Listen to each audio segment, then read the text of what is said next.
है।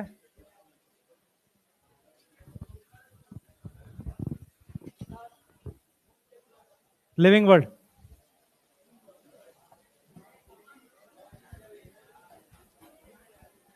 बैठ जाओ सारे, जल्दी बैठ जाओ, पढ़ लो, उसके बाद सीधे ब्रेक होगा।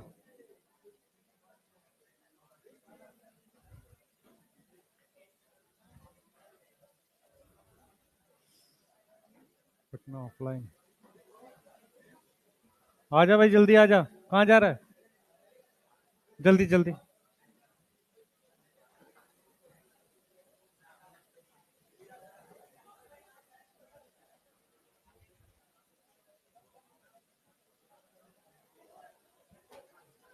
बैठो सारे बेटा, स्टार्ट कर रहे हैं बस।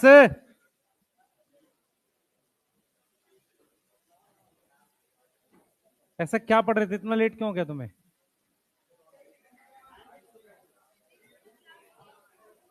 फिजिक्स का लेट खत्म हुआ, अच्छा सही है।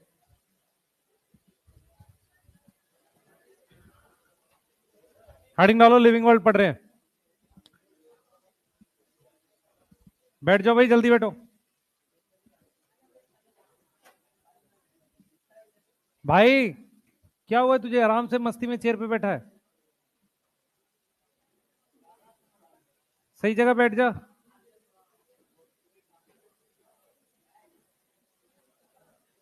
जल्दी जल्दी बेटा, चलो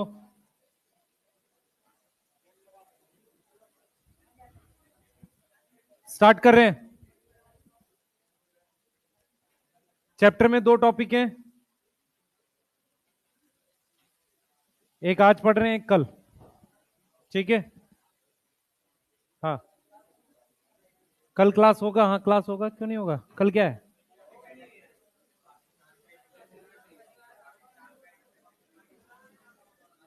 कौन सा मैसेज आया है?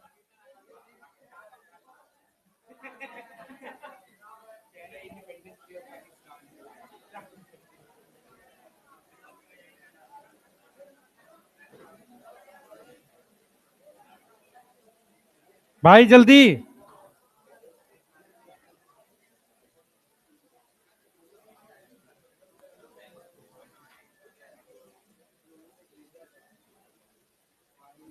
स्टार्ट हो जाओ भाई, पढ़ाई कर रहे हैं। मुझे इसका मीनिंग समझना आप लोगों से, देखें किसको समझ में आ रहा है, मुझे पूरा समझा देना। एक पैराग्राफ है ये, जल्दी। आपके पास 2 मिनट है, पढ़ लो, मुझे मीनिंग समझा देना जिससे पूछो। शुरू हो जाओ जल्दी से, पीछे से बुलाना स्टार्ट करूंगा मैं, ध्यान रखना। जो सबसे लास्ट में बैठे हुए हैं, आगे आजा भाई, तू उतना पीछे बैठा है, क्या हुआ है, क्यों नाराज है, आ गया है, आजा मेरे पास आ। यहाँ कौन बैठा और, भाई कोई बैठा है यहाँ पे? आ गया, सबसे आगे बैठा, उसे बाहर निकल। कहाँ गए सब ये? यहीं बैठ, बीच में बैठ, यहाँ इनके पास बैठ जा, क्या हो गया? थोड़ा सा इधर हो जाओगे बेटा, इधर हो जाओ, हल्का सा जगह दे दो।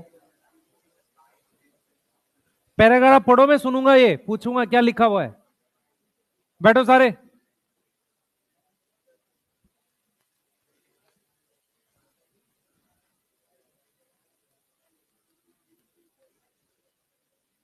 कौन सुनाएगा?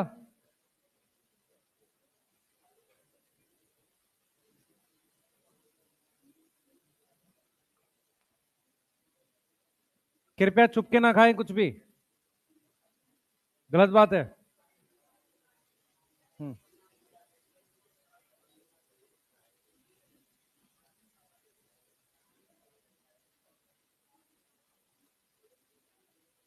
जल्दी जल्दी बैठ बेटा,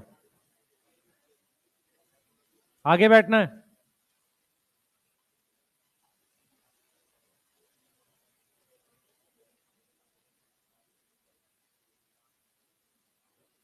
आगे आजा बच्चे, यहाँ पे बैठ जा किसी के साथ भी। यहाँ कौन बैठा है बीच में, कोई बैठा है? जरूर जाए बेटा, इधर जा बेटा, पीछे। बच्चे मैं पूछूंगा ही अभी, सुनूंगा मैं ये क्या लिखा है, ये जो इंग्लिश में क्या लिखा हुआ है ये पूछूंगा अभी। ये हाँ तेरे को ही बोल रहा हूं, पहला पैराग्राफ पढ़ ध्यान से।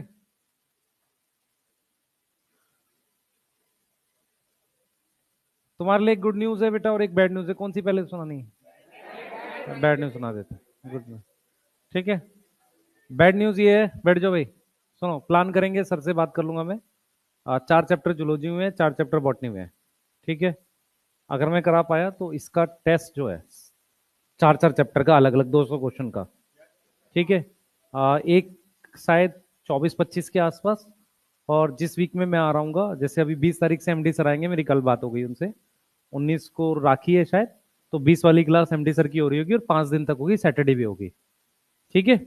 क्लियर है, ठीक है। तो उनके 4 चैप्टर होते हैं जहां तक मुझे पता है, सही है। लिविंग वर्ल्ड हो जाएगा तो 4 मेरे हो जाएंगे।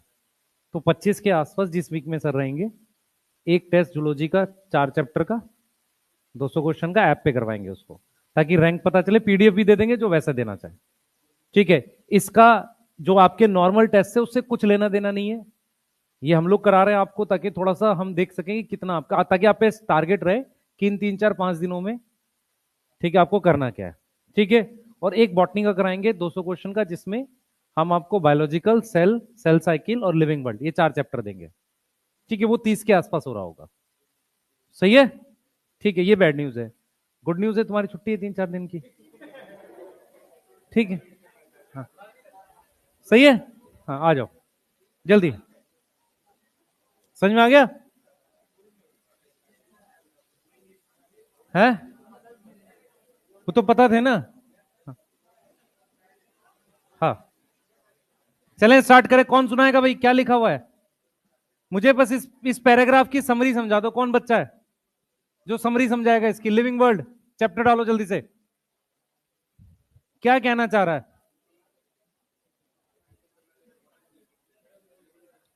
स्टार्ट कर रहे हैं बेटा लिविंग वर्ल्ड, जल्दी बैठो, बैठो जल्दी यार, तुम लोग कहां गए थे, घूमते रहते हो।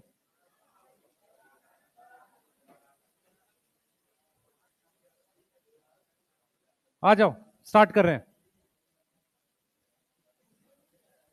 सबसे पहले देखो बेटा, हम लोग चैप्टर स्टार्ट कर रहे हैं लिविंग वर्ल्ड, मैं भी पूछना स्टार्ट कर रहा हूं। इस चैप्टर में 2 बड़े टॉपिक हैं, मतलब 2 टॉपिक हैं, एक नॉमेनक्लेचर है, दूसरा टैक्सोनॉमी कैटेगरी है, ठीक है।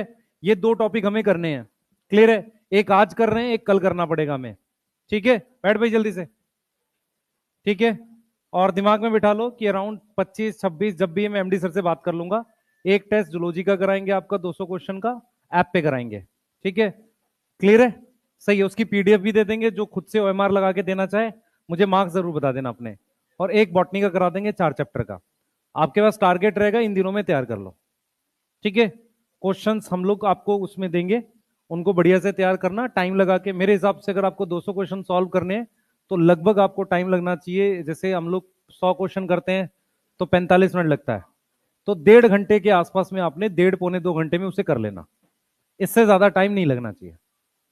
क्लियर है, ठीक है। टेस्ट की फॉर्म में करो 4 चैप्टर बॉटनी के 4, तो 2 टेस्ट आपके करा देंगे, ताकि आप पे टारगेट रहे कि मुझे ये अगस्त खत्म होते होते ये 8 चैप्टर आ जाने चाहिए, ठीक है। टोटल आपके कितने चैप्टर है बायो में? 31 है ना, तो 1/4 सिलेबस आपका एक बार रिवाइज हो जाएगा। समझ आ रहा है? जो ईमानदारी से करेगा उसके लिए अच्छा है, बाकी तो फिर कोई दिक्कत ही नहीं है ना। टेस्ट तो दिन की तरह से होता है, निकल जाते हैं, है ना, सही है। हाँ बिल्कुल वैसे लेना है, दिन निकल जाते हैं। आगे आ जाओ। देखो ये क्या कह रहा है पहले पैराग्राफ में, हमें कुछ समझना नहीं है, वहां पर एक खतरनाक सी इंग्लिश लिखी है उसने जो समझ नहीं आती, उसको आपको सिर्फ क्या करना है, यहां से सुन लो ध्यान से। पहला क्या किया उसने, सबसे पहले तो उसने वो हटा दिया टॉपिक जिसमें हम ग्रोथ, रिप्रोडक्शन ये सब पढ़ते थे। लिविंग वर्ल्ड चैप्टर पढ़ा रहा हूं, पहला चैप्टर है क्लास 11 की एनसीईआरटी का, उसने पहला पैराग्राफ बस छोड़ दिया है। उसके बाद उसने ग्रोथ रिप्रोडक्शन वाला पूरा टॉपिक हटा दिया है। पहले पैराग्राफ में क्लियरली क्या मेंशन है कि हमारे आसपास क्या दिखता है? हमारे आसपास पहले तो हैबिटाट दिखता है। हैबिटाट का मतलब होता है अलग अलग जगह पे जहां लोग रहते हैं। तो एक तो मुझे माउंटेन दिखते हैं, मतलब ये जनरल बात कर रहा, आपको नहीं दिखता। उसके अलावा डीप ओशियन दिखते हैं, डेसिडुअस फॉरेस्ट दिखते हैं। ये सब क्या है बेटा? ये सब क्या है हमारे आसपास? क्या है ये? हैबिटाट है, फॉरेस्ट दिखते हैं। ठीक है, उसके अलावा हमें आसपास अपने काऊ, पेट्स, एनिमल्स, प्लांट, है ना, ये सब दिख सकते हैं। क्लियर है? तो अगर मैं आपसे कहूं, क्या मैं इन दोनों को मिलाकर लिविंग वर्ल्ड बोल सकता हूं? एक्चुअल में लिविंग वर्ल्ड का क्या मतलब होता है?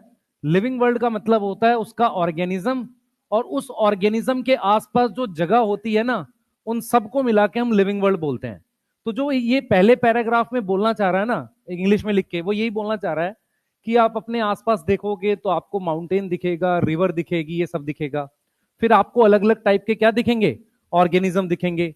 कुछ ऑर्गेनिज्म ऐसे दिखेंगे जो आई से विजिबल नहीं है ना?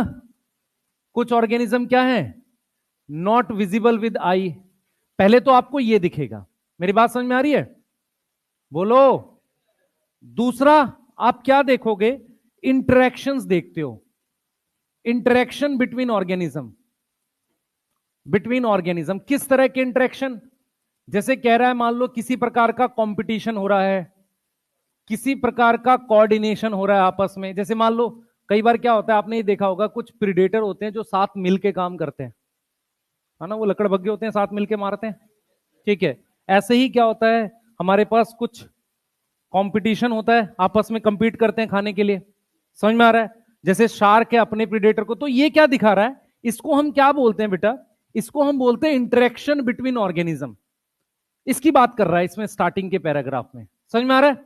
ठीक है, उसके बाद वो पूछ रहा है, उसके बाद वो पूछ रहा है कि लाइफ क्या है ना, आपसे पूछ रहा है। तो इसमें दो तरह के, व्हाट इज लाइफ या व्हाट इज लिविंग वर्ल्ड, वो पूछना चाह रहा है। व्हाट इज लाइफ पूछना चाह रहा है। तो इसके दो तरह के मीनिंग निकलेंगे। एक लिख लेगा कि हम डेफिनेशन लिखना चाहते हैं लाइफ की, डेफिनेशन देना चाहते हैं एक टेक्निकल टाइप की, टेक्निकल डेफिनेशन देना चाहते हैं, जो जिसका मतलब है कि हम फीचर्स के थ्रू बताएंगे, फीचर्स डिफाइन करेंगे किसके? लिविंग के। मेरी बात समझो ध्यान से। उसने पूछा है जिंदा, व्हाट इज लिविंग, जिंदा होना होता क्या है, तो वो चीज बताएंगे हम फीचर्स के थ्रू। दूसरी, ये वाला हमारा कौन सा व्यू है? ये साइंटिफिक व्यू है। ये हमारे पास क्या है? साइंटिफिक व्यू है। दूसरा एक फिलोसफिकल व्यू है जो हमें नहीं पढ़ना। फिलोसफिकल व्यू कह रहा है कि जिंदा क्यों है, वाई वी आर लिविंग, हम जिंदा क्यों हैं।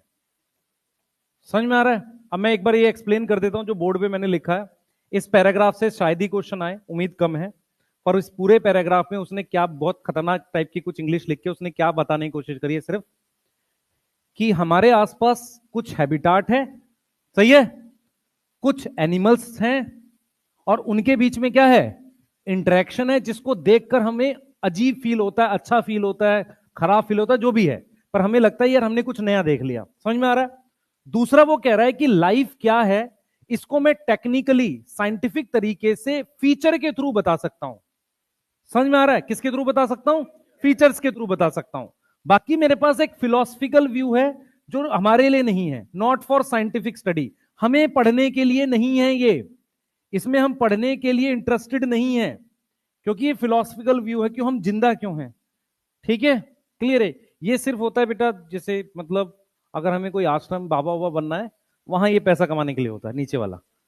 ठीक है, बाकी तुम समझदार हो मैं क्या बोल रहा हूं, बात समझ में आ रही है?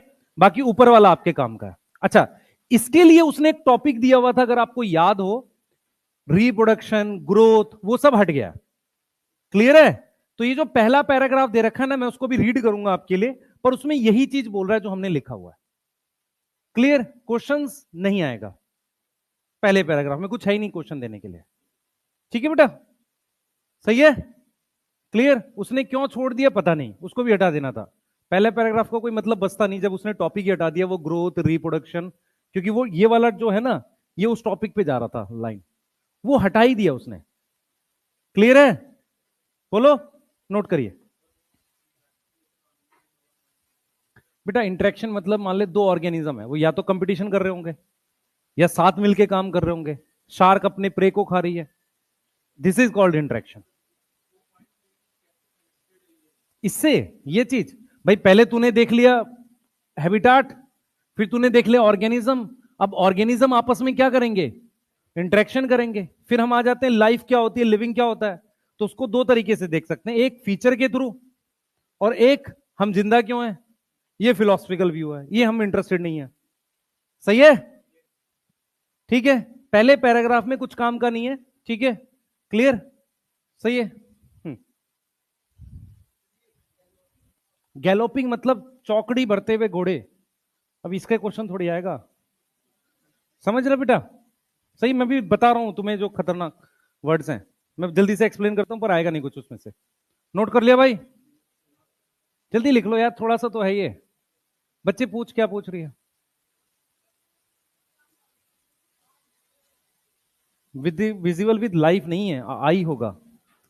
लाइफ जीवन से क्यों देखना है हमें, जीवन की आंखों से देखना है। आई है, नेकेड आई।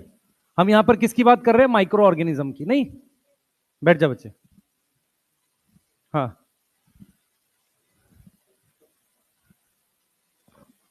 और पीछे बैठो जाके। कहां जा रहे हो भाई तुम दोनों, थोड़ा आगे बैठा करो जीवन में। हाँ,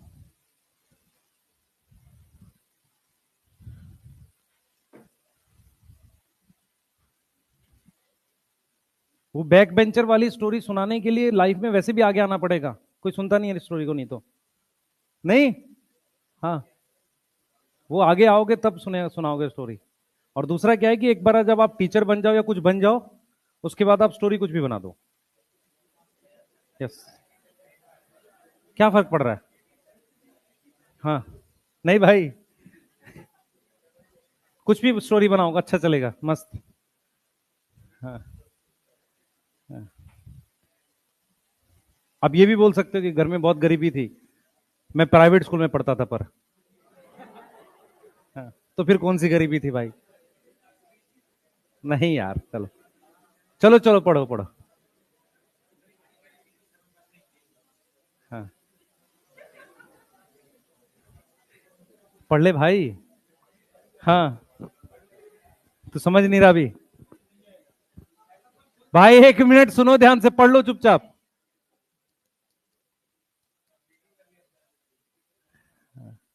पढ़ ले भाई, तू पढ़, मैं पढ़ा रहा हूं, चुपचाप पढ़।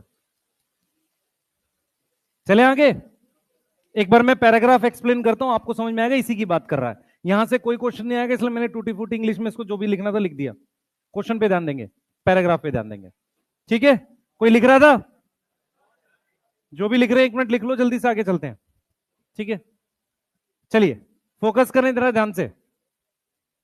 ये क्या कह रहा है देखो, ये कह रहा है कि how wonderful is the living world, कितना अच्छा हमारा लिविंग वर्ल्ड है, पहला। Wide range of living type. अब यहां पर क्या बोल रहा है, extra ordinary habitat. Extra ordinary habitat का मतलब ऐसे हैबिटाट जो बहुत अलग हैं। कौन कौन से हैं वो कह रहा है कोल्ड माउंटेन, डेसिडुअस फॉरेस्ट। कौन से होते हैं, जिनकी लीफ गिर जाती है, एक सीजन में जिनकी पत्तियां गिर जाती है, उन्हें डेसिडुअस फॉरेस्ट कहते हैं, ठीक है। नीट में एक साल क्वेश्चन था, सुन ले ध्यान से भाई।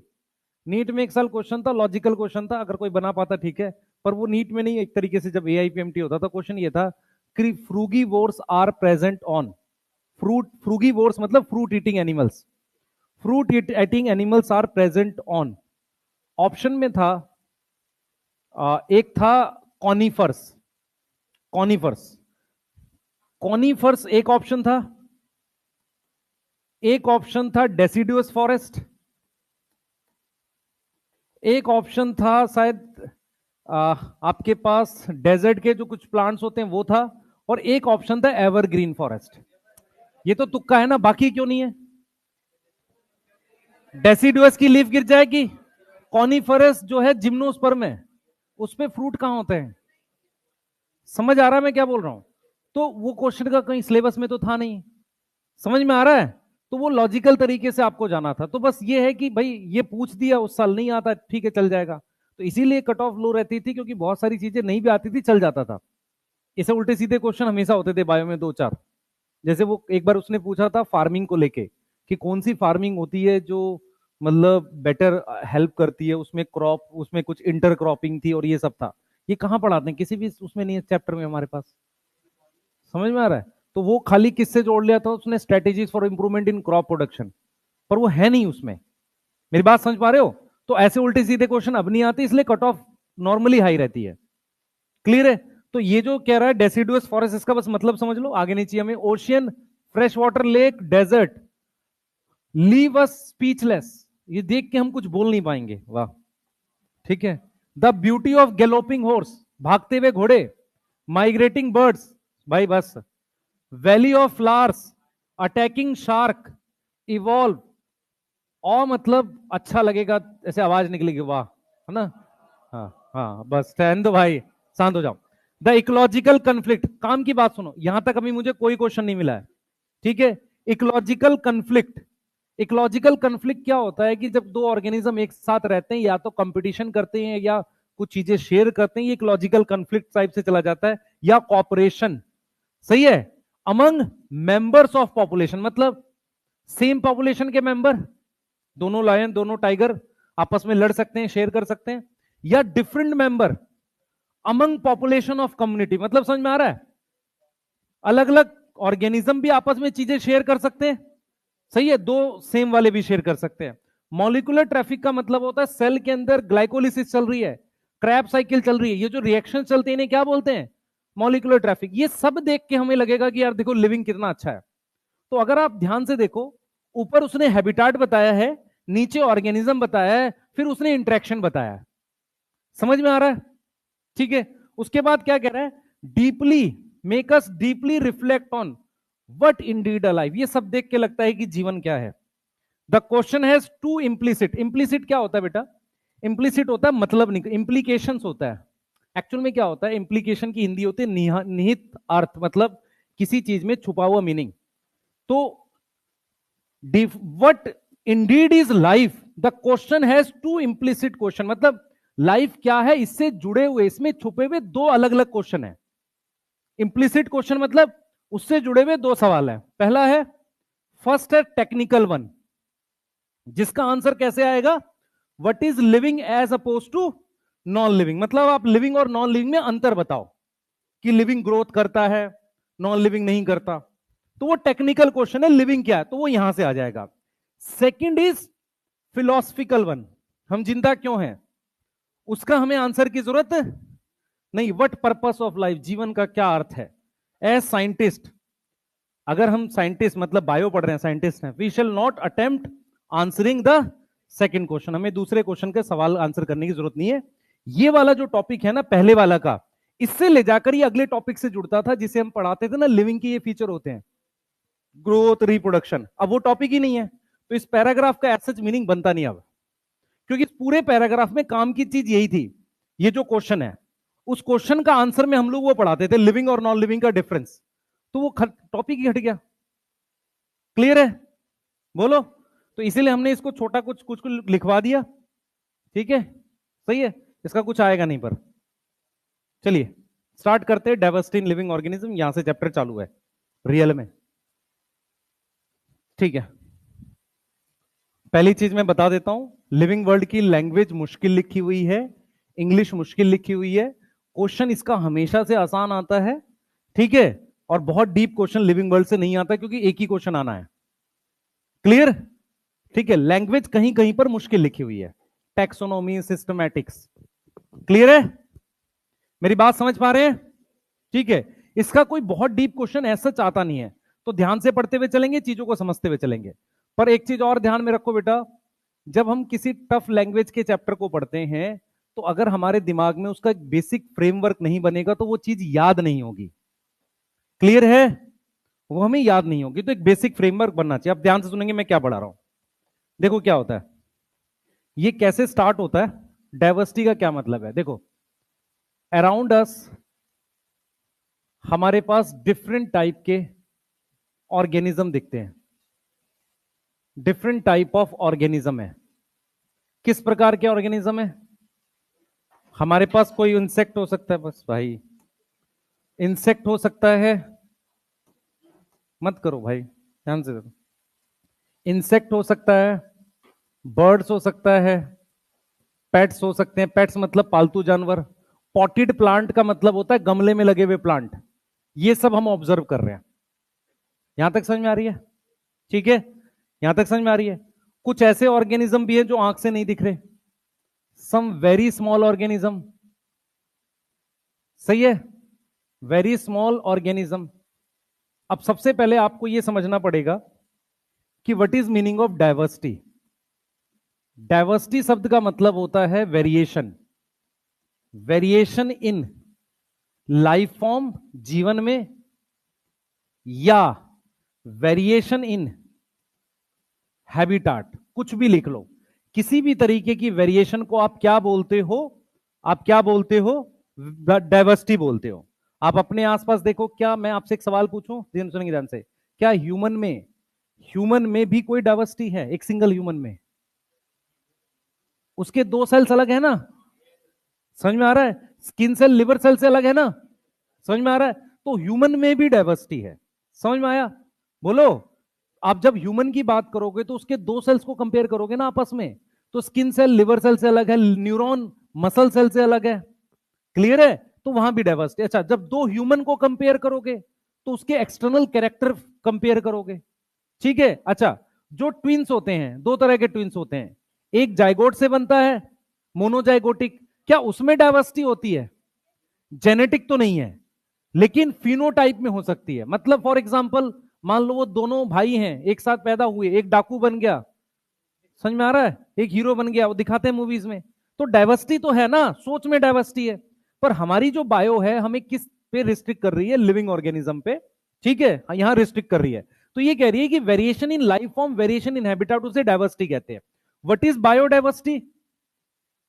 बायोडाइवर्सिटी का मतलब है लाइफ फॉर्म में। यस, बायोडाइवर्सिटी का मतलब है डाइवर्सिटी इन लाइफ फॉर्म। जब हम यहां लाइफ फॉर्म की बात करते हैं, इसका मीनिंग निकलता है डिफरेंट टाइप के ऑर्गेनिज्म। क्या निकलता है? डिफरेंट टाइप के ऑर्गेनिज्म। मेरी बात सुने ध्यान से।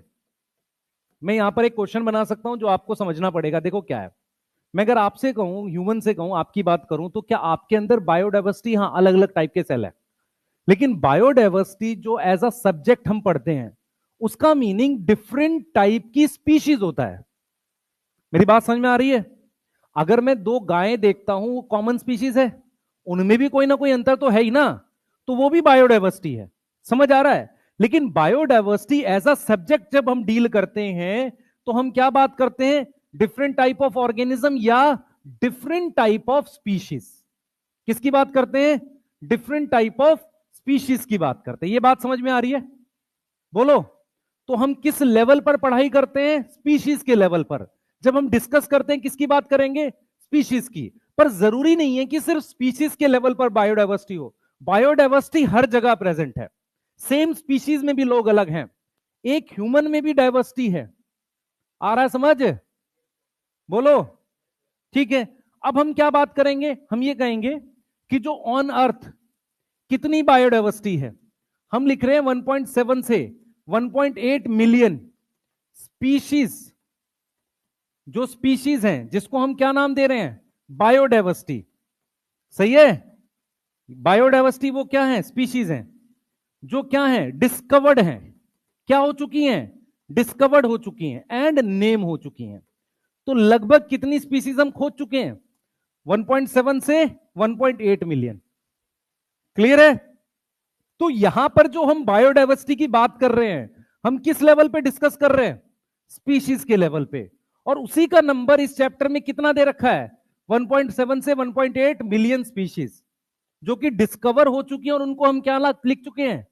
नाम लिख चुके हैं। यहां तक समझ में आ रहा है? बोलो। यहां तक समझ में आ रहा है? बोलो।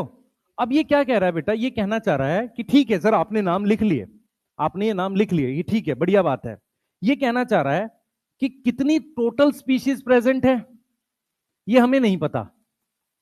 टोटल स्पीशीज कितनी प्रेजेंट है वो हमें नहीं पता, डोंट नो, हमें नहीं आइडिया है। सिर्फ क्या कर सकते हैं? ओनली प्रिडिक्शन कर सकते हैं।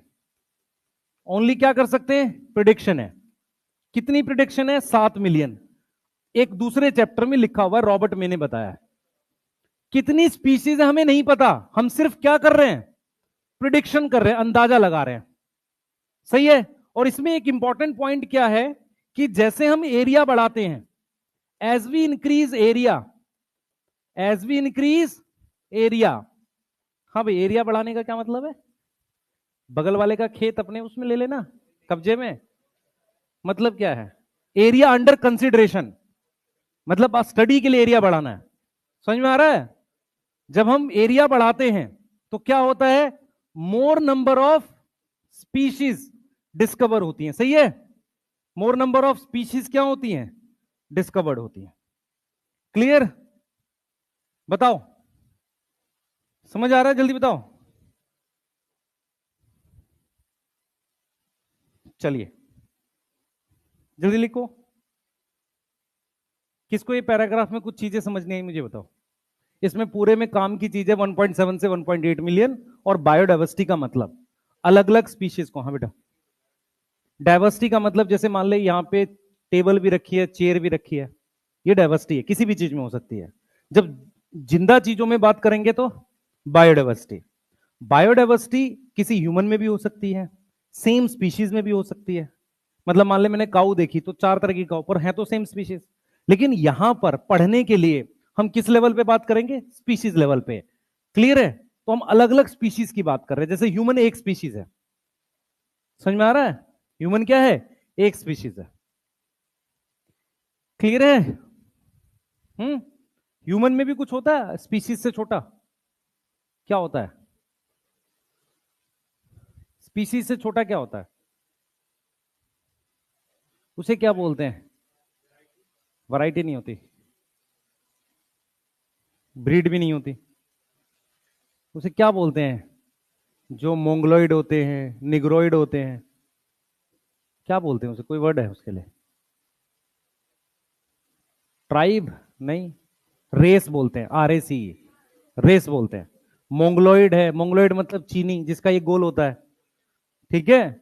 निग्रोइड ब्लैक्स, सही है, सफेद वालों को बोलते हैं कैसरकॉइड, सही है, ठीक है। ये सब क्या है, रेस है। ये सेम स्पीसीज में आती हैं। ये किस में आती हैं, सेम, सारे होमोसेपियन से हैं, इन्हें हम रेस बोलते हैं। प्लांट में वैरायटी होती है, प्लांट में क्या होती है, वैरायटी होती है। एनिमल्स में ब्रीड लिख देते हैं, ठीक है।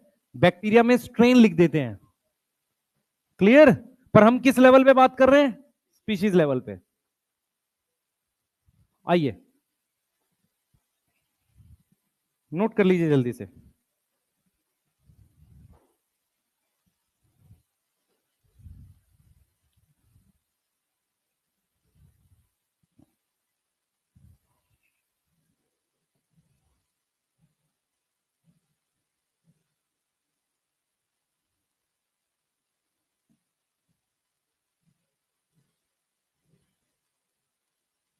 लिख लिया? चले आगे, पहला पैराग्राफ पढ़ेंगे एक बार सारे। वो लिखा हुआ डाइवर्सिटी, डाइवर्सिटी वाला पहला पैराग्राफ पढ़े। जिसके पास पुरानी एनसीईआरटी है, डाइवर्सिटी लिखा हुआ है, मिल जाएगा। पहला पैराग्राफ रीड कर लो फटाफट से, बस आगे चलेंगे। पेज 6 पे है पुरानी एनसीईआरटी पे, नई वाली पे तो फर्स्ट पे ही होगा। पढ़ ले उसमें से, क्या हो गया, है ही नहीं, होगा ना? हाँ लिख लिया?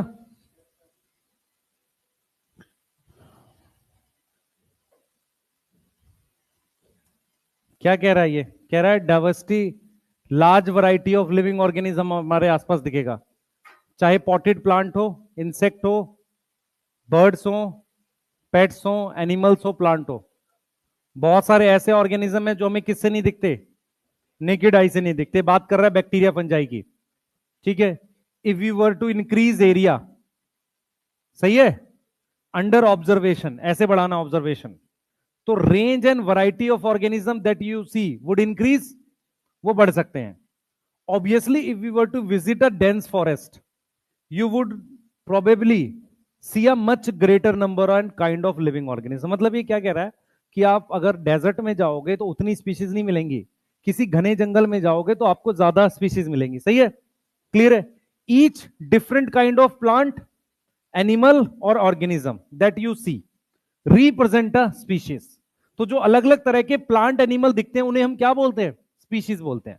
अब number of species that are known and describe, known और डिस्क्राइब का क्या मतलब है?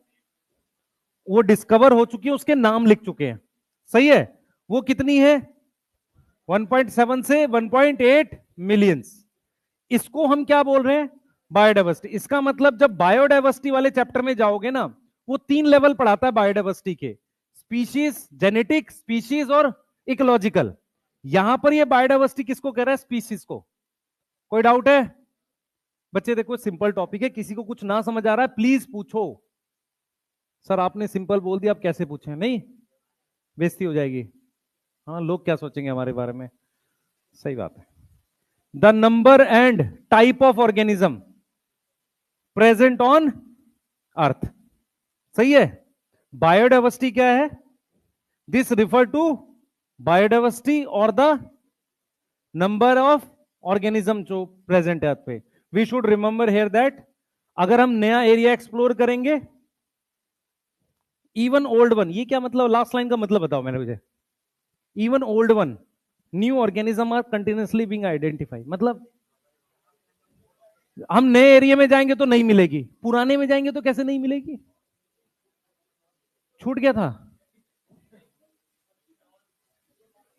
डिफरेंट सीजन में जाओ ना, दिसंबर में जाओगे तो शायद वो प्लांट ग्रो ही ना किया हो। बोलो भाई, किसी पुराने एरिया में आप दोबारा जाओ किसी और सीजन में तो मिलेगा ना। रात और सुबह की बात नहीं हो रही है, सीजन की बात हो रही है। जैसे फॉर एग्जांपल 12 साल में वो नील कुरंजी ग्रो करता था, समझ आया? उस तरीके की बात कर रहा है। देखो, new organism are continuously being identified. अब यहां से ये टॉपिक जाकर जुड़ता है क्लासिफिकेशन से। सुनो क्यों, इधर देखो, ध्यान दो, मेरी तरफ फोकस करेंगे सारे बच्चे। सुनो भाई, सारे पीछे बैठे हैं इधर ध्यान देंगे कृपया करके। देखो, यहां से ये टॉपिक क्लासिफिकेशन से कैसे जुड़ रहा है। सीधा सीधा कह रहा है कि 1.7 से 1.8 मिलियन स्पीशीज हम खोज चुके हैं, डिस्कवर हो चुकी है, सही है, और खोजी जाएंगी जब हम नया एरिया देखेंगे। अब मुझे किसी ऐसी ब्रांच की जरूरत है कि जब मैं नया एरिया देखूं, वहां पर कोई नई स्पीसीज मिले, मैं उसको नाम लिख सकूं। समझ आ रहा है?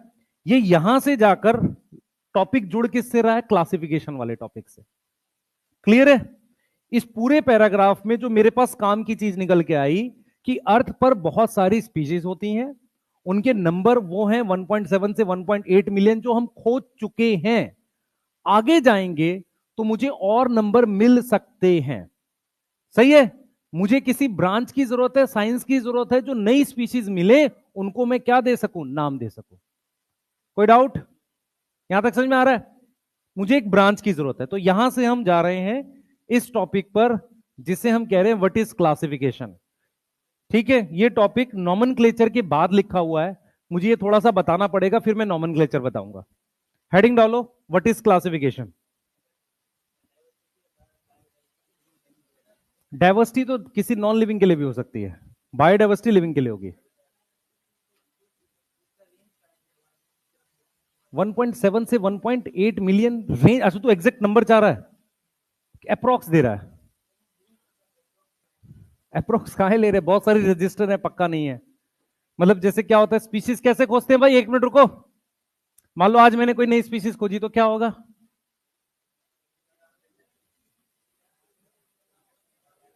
क्या होगा? कुछ नहीं होगा। हमें नई स्पीशीज मिली, हमने नाम लिखा और उसको रजिस्टर कर देते हैं, ठीक है। रजिस्टर करके एक साइट पे डाल दिया, 6 महीने का टाइम होता है, या कुछ टाइम होता है कि मतलब अगर कोई इसके क्रॉस दूसरा रजिस्ट्रेशन फाइल कर सके। कि क्यों करना है? हो सकता है किसी और ने पहले खोज लियो, हो सकता है सेम स्पीशीज ऑलरेडी डिस्कवर हो, हम रिजेक्ट करने वाले हों उसे। तो एक रेंज रहती है कि हमेशा कुछ ना कुछ डिस्कशन चलता रहता है। ऐसा नहीं है कि कोई नई स्पीशीज, जैसे ऐसे तो मैं क्या कर सकता हूं, कोई कोई स्पीशीज ऑलरेडी डिस्कवर है, उसका कुछ और नाम लेके बोल दूंगा, देखो नहीं मिल गई, चेकिंग होगी ना उसकी 6 महीने साल भर बाद, फिर वो नाम रजिस्टर होता है, सही है। मान लो मैंगी फेरा इंडिका हमें मिल गया, हम गए नीलगिरी के पहाड़ों पर, वहां पर एक नई स्पीशीज आम की मिल गई, तो हमने उसका नाम ऐसे रख दिया, मैंगो नीलगिरीस। ऐसे ही होता है, नाम ऐसे ही रखते हैं। या तो साइंटिस्ट अपने नाम पे रख देता है, या जिस जगह वो मिलती है उसके नाम पे रख देते हैं। समझ आ रहा है? बोलो, मान लो जिस साइंटिस्ट ने खोजी वो निकल गए, अब कोई और है तो करेगा, उसके नाम पे रख दो यार, चलो। समझ आ रहा है? मेरे नाम पे क्यों रख रहा भाई, पढ़ा रहा हूं मैं पापी। इधर एक आओ, यहां से जोड़ते हैं। What is classification? ठीक है, देखो बेटा, व्हाट इज क्लासिफिकेशन को क्या बोल रहे हैं, सुनो ध्यान से। क्लासिफिकेशन क्या होती है, देखो, सिंस विद टाइम नई स्पीशीज डिस्कवर होंगी, new species will be discovered. बोलो, नई स्पीशीज टाइम के साथ डिस्कवर्ड होंगी, तो हमें किसकी जरूरत है? We need some branch of biology, branch of biology which help in correct identification, रुक जाओ भाई, ध्यान रखो, आइडेंटिफिकेशन, नॉमेनक्लेचर एंड क्लासिफिकेशन। मुझे ऐसी किसी ब्रांच की जरूरत है, मेरी बात समझो ध्यान से, मुझे ऐसे साइंटिस्ट चाहिए जो क्या करें, स्पीशीज, ध्यान से सुनो भाई, अरे सुन लो ध्यान से, मुझे ऐसे लोग चाहिए जो नई स्पीशीज खोज सकें। अभी बहुत सारी स्पीशीज खोजी जानी बाकी हैं, 7 मिलियन है, अभी तो हमने 20% भी नहीं खोजी। हम खोज क्यों नहीं रहे? इंटरेस्टेड नहीं है हम लोग। एक्चुअल में क्या है, शॉर्टकट है, हमें क्या पैसा कमाने का शॉर्टकट टेक्नोलॉजी है, तो हम कोई खास इंटरेस्टेड नहीं है। और आप शायद ही आपने कभी आसपास सुना हो कि कोई टेक्सोनोमिस्ट है, सबको डॉक्टर बनना है। मेरी बात समझ में आ रही है मैं क्या बोल रहा हूं? पहला, स्टाफ नहीं है हमारे पास खोजने के लिए, दूसरा फंड्स नहीं है। तो धीरे धीरे जो चल रहा है, काम चल रहा है, वो मिल जाता है। कोई इंटरेस्ट, कोई पर्सन होता है जो सेल्फ ही मेहनती करके लगा हुआ है, वो कर रहा है। बाकी ऐसा कोई हमने नहीं रखा हुआ कि हम इतने टाइम में सारी स्पीशीज खोजेंगे, ना हम इंटरेस्टेड है ना हम कर रहे हैं उस काम को। ठीक है, क्लियर है? तो हमें पर कोई ब्रांच तो चाहिए जो इस काम को करे। ब्रांच का मतलब हमें इसकी पढ़ाई तो करनी है। ठीक है, अब आगे आओ जरा। क्लासिफिकेशन का क्या मतलब होता है? सिंपल मीनिंग, क्लासिफिकेशन का क्या मतलब होता है? हम ग्रुपिंग करते हैं। ग्रुपिंग करते हैं किसकी? ऑर्गेनिज्म की। हम क्या करते हैं बेटा? ग्रुपिंग करते हैं ऑर्गेनिज्म की इन suitable category, suitable convenient category, on the basis of feature. किसके बेस पर? On the basis of feature. मेरी बात समझ ध्यान से, अगर मैं फीचर और कैरेक्टर के बेस पर कोई ग्रुप बनाता हूं, उस प्रोसेस को हम क्या बोलते हैं? क्लासिफिकेशन बोलते हैं। समझ में आ रहा है? क्लासिफिकेशन की नीड क्यों है? नीड ऑफ क्लासिफिकेशन क्यों, कौन बताएगा? सुनो ध्यान से बेटा, आप मान लो बाई चांस मेडिकल कॉलेज में पहुंचते हैं, बाई चांस अभी बोलेंगे, ठीक है, तो आपको एक बुक पढ़नी पड़ेगी, ग्रेज एनाटॉमी आती है। ग्रेज एनाटॉमी क्या है? एक पर्सन था, सुन लो ध्यान से, उसने क्या किया, खुद से डाइसेक्शन करके सारी माइन्यूट डिटेल्स की एक बुक बनाई है। वो मेडिकल कॉलेज में बाइबल मानते हैं लोग, उससे पढ़ते हैं बहुत ज्यादा। ठीक है, वो बुक सबके पास होती है, कुछ लोग पढ़ पाते हैं, कुछ नहीं भी पढ़ पाते, ऐसा नहीं है। फिर वो छोटी वाली किताबें खोज लेते हैं जिनसे समझ आ जाए, बहुत मोटी बुक है वो। ठीक है, तो वो एक पर्सन ने खुद से काम किया है। अब ऐसा पॉसिबल नहीं है कि मैं हर एक ऑर्गेनिज्म को, जैसे मान लो मैंने काऊ के बारे में सारी डिटेल डाइसेक्शन वगैरह करके मुझे पता है, किसी एनिमल के बारे में पता, ह्यूमन के बारे में पता, ऐसा थोड़ी मैं सारी काऊ पढ़ने जाऊंगा। फिर मैं ग्रुप में अगर किसी एक के बारे में जानता हूं तो सबके बारे में पता है।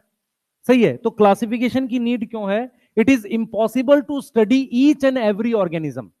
अगर किसी एक के बारे में पढ़ लोगे तो सबके बारे में पता चल जाएगा, इसलिए हम क्लासिफिकेशन करते हैं। मेरी बात समझ में आ रही है? बोलो, तो नीड क्या है? It is impossible to study, क्या नहीं कर सकते? स्टडी नहीं कर सकते ईच एंड एवरी ऑर्गेनिज्म। सही है, हर एक ऑर्गेनिज्म को आप पढ़ नहीं सकते। ठीक है, क्लियर है? So we need to classify. बेटा इसमें मजा नहीं आ सकता इसमें लिविंग वर्ल्ड में, पर पढ़ लो, तुम्हें मैं छोड़ दूंगा तो खुद से पढ़ोगे नहीं। ऑफलाइन में मोस्टली लिविंग वर्ल्ड जैसे चैप्टर माइक्रोब्स नहीं पढ़ाए जाते हैं। ठीक है, इसलिए पढ़ लो ध्यान से, क्योंकि यहां छूट गया तो फिर ये होगा ही नहीं तुमसे, क्वेश्चन गलत करके आओगे। और एक क्वेश्चन गलत होने से तुम्हें पता चल गया होगा कितनी रैंक का फर्क आता है इस बार। हाँ, 5 नंबर से 2-2 हजार रैंक आगे पीछे हुई है। Final ranks. ठीक है, ध्यान से करो, इसलिए कोई चैप्टर हल्के में मत लो, खासकर बायो का तो बिल्कुल नहीं, क्योंकि सिलेक्शन प्लस रैंक इससे ज्यादा इंपॉर्टेंट हो जाती है। सारे टीचर अपने सब्जेक्ट की बोलते हैं, लेकिन ठीक है, स्टिल जिसमें क्वेश्चन करना ज्यादा आसान है उसको पहले करो। चलें आगे। हाँ, लिख लिया? जल्दी करो बेटा, फास्ट रहो थोड़ा सा।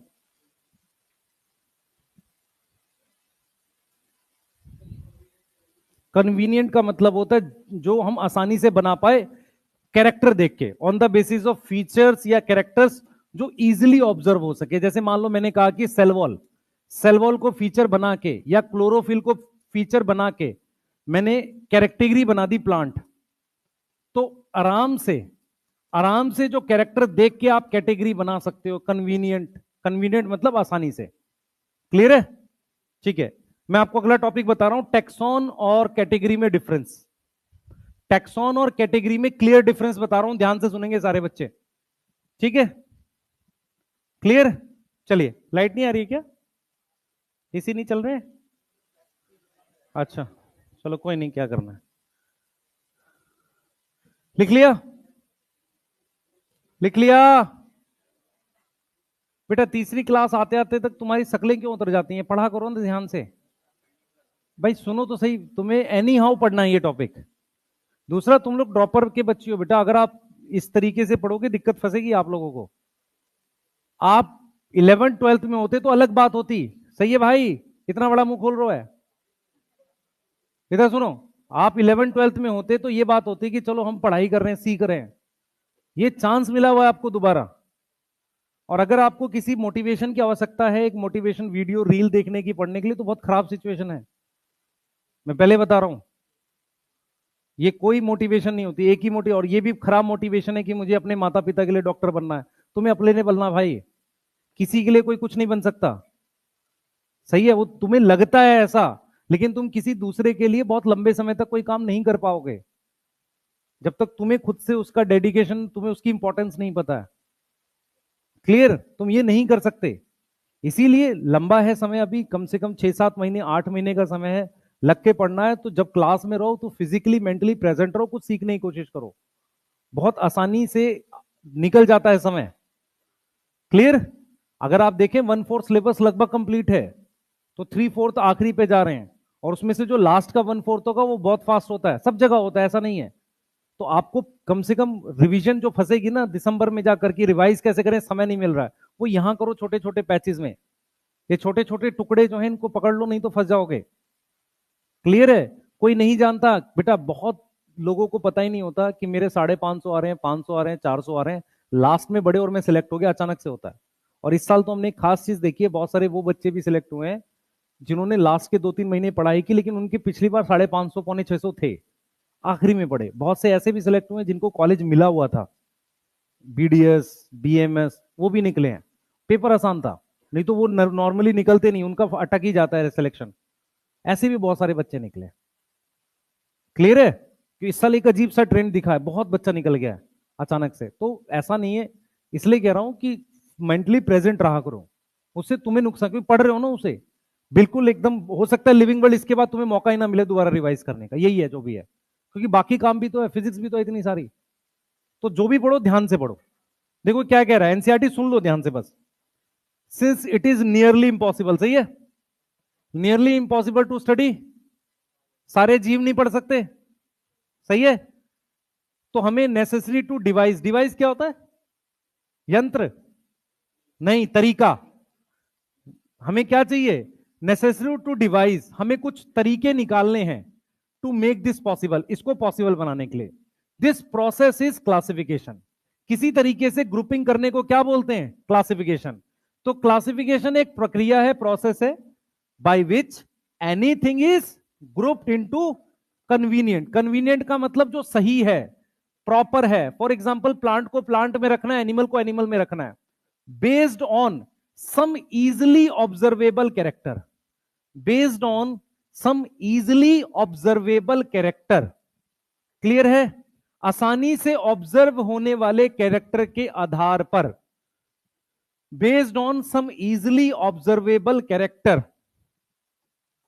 ठीक है, जो बाहर से दिख रहे हैं। For example, we easily recognize the group such as plant. क्या आप प्लांट आसानी से रिकॉग्नाइज कर सकते हैं? आप भाई प्लांट और एनिमल देख के पहचान तो सकते हो ना, हरा होगा, कलर होगा, लीफ होगी, रूट होगा, पहचान सकते हो कि नहीं? ये बात समझ में आ रही है? और एनिमल्स आसानी से पहचान सकते हो, कैट, डॉग, ये सब। क्लियर है? सही है। अगर मैं इनमें से कोई भी कैरेक्टर यूज करूंगा, ठीक है, क्लियर है? अब यहां से आपको मुझे ये टॉपिक बताना है, ये वाली बात के लिए सिर्फ इतना था। क्लियर है? सही है। ये बता रहे हैं टेक्सा एंड कैटेगरी। हेडिंग डालो, टेक्सा और कैटेगरी समझा रहा हूं, जल्दी। कुछ पूछना चाह रहा है कोई?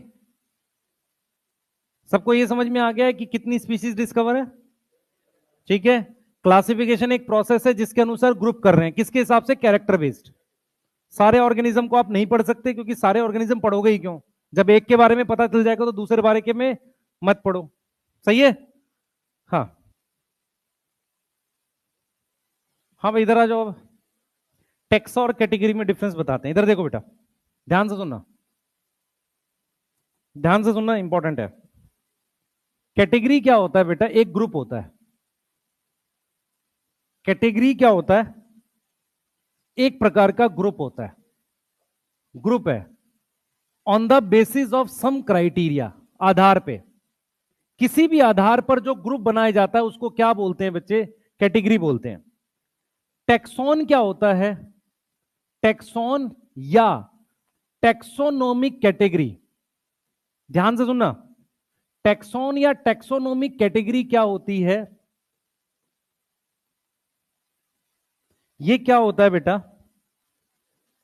इट इज दैट ग्रुप जिसके साथ हैविंग सम फीचर एसोसिएटेड, सम फीचर मतलब कैरेक्टर, जिसके साथ कुछ कैरेक्टर जुड़े हुए हों। मतलब क्या हुआ? ध्यान से सुनेंगे, ध्यान से सुने बेटा। मतलब क्या? इधर देखो ध्यान से। मान लो मैंने ये एक ग्रुप बना दिया, इसका नाम एनिमल है। जैसे ही मैं एनिमल वर्ड लिखूंगा, एनिमल वर्ड के साथ मेरे पास दिमाग में आएगी नो सेल वॉल, सही है, और मेरे पास आ जाएगा दिमाग में हेट्रोट्रॉफ। ये आ जाएगा कि नहीं आ जाएगा? तो जैसे ही मेरे दिमाग में ये वर्ड आया तो मैं इसको अब क्या बोल दूंगा? टेक्सोन। तो टेक्सोन वो कैटेगरी होती है जिसका नाम सुनकर मेरे दिमाग में कुछ फीचर आए, या मैं उस वर्ड के साथ कुछ फीचर जोड़ सकूं, कुछ फीचर बता सकूं। दिमाग में आने का मतलब कुछ मैं सोच सकूं या फीचर उससे जोड़ के बता सकूं, उसको हम क्या बोलते हैं?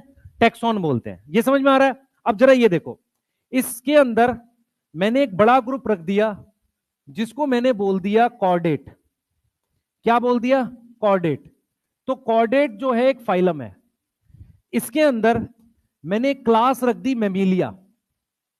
मैंने क्लास क्या रख दी? मेमिलिया रख दिया। अब मेरी बात सुनो भाई, कॉर्डेट मतलब उस पर नोटोकोड होगी, यस। मैमल्स क्या होंगे? External ear, external ear, hair होंगे बॉडी पर। अब मुझे आपको ये बताना है, अब मैमल्स के अंदर मान लो आपने ये डॉग्स रख दिए, तो डॉग वर्ड के साथ भी तो आपके दिमाग में कोई फीचर आएगा? बोलो, समझ आ रहा है? तो आपको क्या समझना है, कैटेगरी तो एक सिंपल ग्रुप होता है, लेकिन अगर किसी कैटेगरी के साथ कोई कैरेक्टर जुड़े हुए हों नाम सुन के, अब उसको क्या बोल देते हैं? टेक्सोन बोल देते हैं। सही है? क्या बोल देते हैं? टेक्सोन बोल देते हैं। टेक्सोन सिंगुलर होता है। टेक्सोन क्या होता है? सिंगुलर होता है, मतलब अकेला। टेक्सा क्या होता है? प्लूरल होता है। यस, ये बात समझ में आ रही है? अब जरा सुनना ध्यान से। ये जो एनिमल है, एनिमिलिया, ये कॉर्डेट, ये मैमल, ये तीनों टेक्सोन है। सही है? एक बड़ा टेक्सोन है, एक छोटा टेक्सोन है। बोलो, सही है। तो क्या हम ये वर्ड नहीं लिख सकते कि जो एनिमिलिया है, एनिमिलिया, उसके बाद कॉर्डेट, उसके बाद मैमल, ये तीनों टैक्सॉन है। They are taxon at different level, अलग अलग स्तर पर हैं ये, क्या सेम लेवल पर है? नहीं, एक बड़ा है एक छोटा है। जिन बच्चों को अभी भी डाउट है सुन लो, दोबारा सुनो इस बात को। कैटेगरी सिंपल ग्रुप होता है, लिविंग का हो सकता है, नॉन लिविंग का हो सकता है। कैटेगरी वर्ड से कुछ खास पता नहीं चलता, लेकिन एक ऐसी कैटेगरी जिसका कोई नाम हो और उससे मेरे दिमाग में कोई फीचर आए, उसे हम टैक्सॉन बोलते हैं। डॉग, कैट, रैबिट, रैट, कोई भी वर्ड, ये सब टैक्सॉन है। क्लियर है? कोई ऐसा वर्ड जो टैक्सॉन नहीं है, जैसे मैं किंगडम वर्ड लिख दूं, मान लो अगर मैं किंगडम वर्ड लिख दूं, ध्यान से सुने, किंगडम वर्ड से मेरे दिमाग में कोई फीचर नहीं आ रहा है, तो इसको आप कैटेगरी लिख सकते हो। लेकिन जैसे ही आपने किंगडम के साथ एनिमिलिया लिख दिया, तो तुम्हारे दिमाग में फीचर आ गया। अब इसको आप क्या लिखोगे? टैक्सॉन लिखोगे। क्लियर है? अच्छा, मैं आपसे एक सवाल पूछता हूं, टैक्सॉन ऑलरेडी बना चुके हैं हम, एनिमिलिया, प्लांटे हम ऑलरेडी बना चुके हैं। समझ में आ रहा है? समझ में आ रहा है? जरूरत पड़ने पे हम और कैटेगरी बना सकते हैं, टैक्सॉन बना सकते हैं, पर हम मोस्टली टैक्सॉन क्या है, बना चुके हैं। समझ में आ रहा है?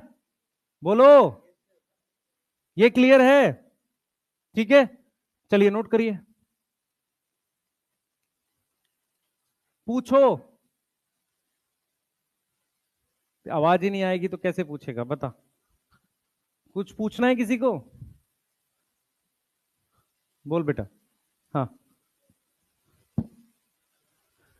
तेज बोल। लेवल, डेवल लिख दिया यार, उस पे डी आ गया, दूर से गलत हो गया, तुम्हारे वाले टीवी में खराब आ रहा है। डेवल थोड़ी होएगा, लेवल होगा यार, तुम लोग बता भी नहीं रहे हो। लेवल है बेटा, तुम्हें दिख नहीं रहा है ठीक से, आंखें खराब हैं तुम्हारी। हाँ, ठीक है, अब ठीक हो गया, चलो और बताओ। है, कोऑर्डिनेट्स बेटा ग्रुप है, उसके अंदर आता है एनीमिलिया के अंदर। ठीक है, रेफर टू एमडी सर, वही बताएंगे। ठीक है, तू और एमडी सर दोनों कोऑर्डिनेट हैं। हाँ, मैं भी कोऑर्डिनेट हूँ बेटा। हाँ, देख रहे हैं कितने कॉमन कैरेक्टर हैं। हाँ,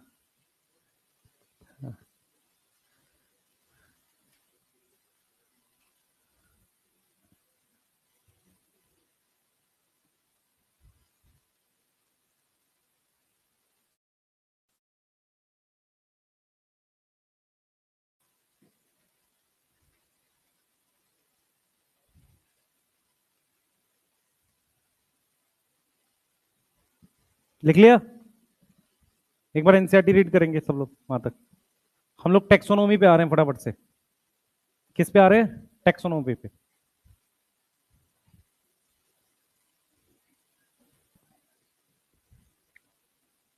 जल्दी करेंगे बेटा।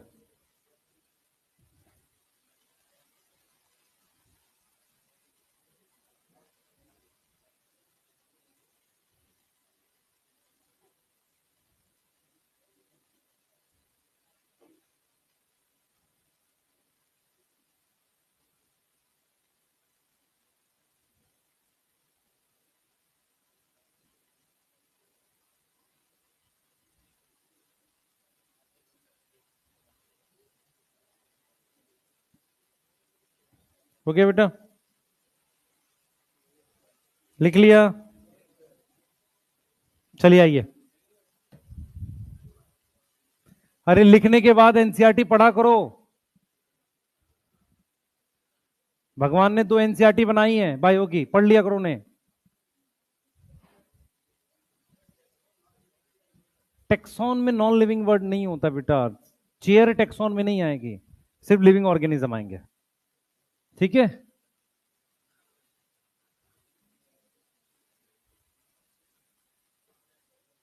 लिख लिया?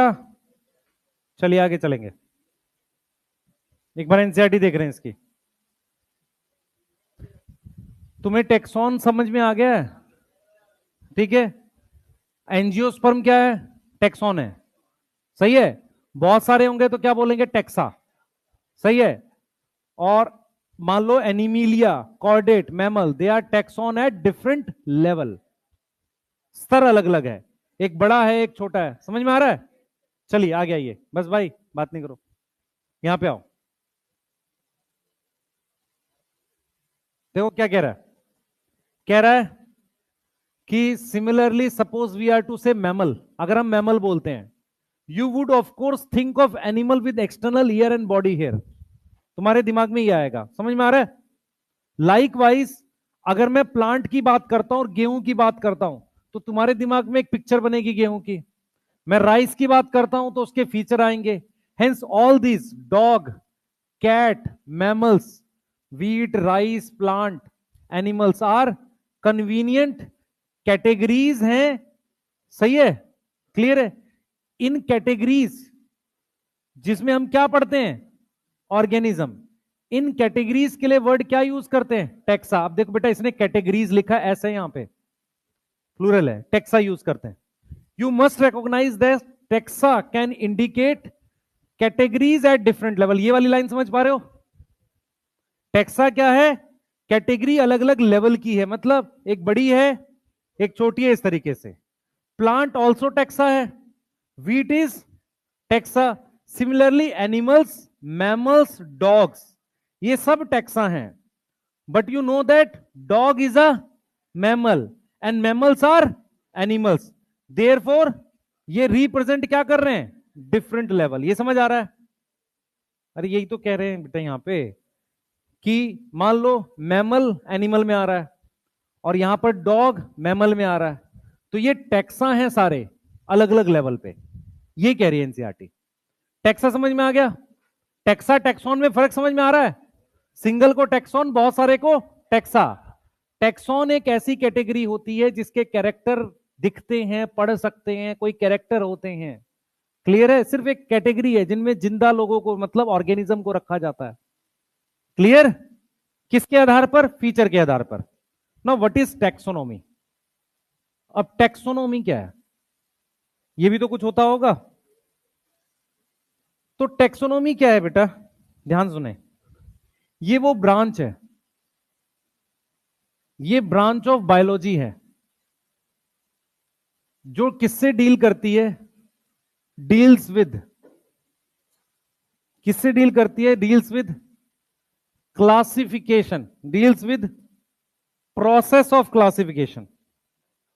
किससे डील करती है, process of classification of new specimen into existing, मेरी तरफ देखेंगे सारे बच्चे, अभी मैं कुछ समझाने जा रहा हूं, एग्जिस्टिंग टेक्सॉन। अब सुन लो ध्यान से, मेरी तरफ देखो भाई, अरे सुन लो 2 मिनट, सुन लो, तुम्हारे समझ में आ जाएगा मैं क्या पढ़ाने जा रहा हूं। सुनो सारे, मान लो, बिना बोले सुन लो भाई, जगते हुए, ठीक है? हाँ, पानी वानी बाद में पी लेना, इधर ध्यान दो।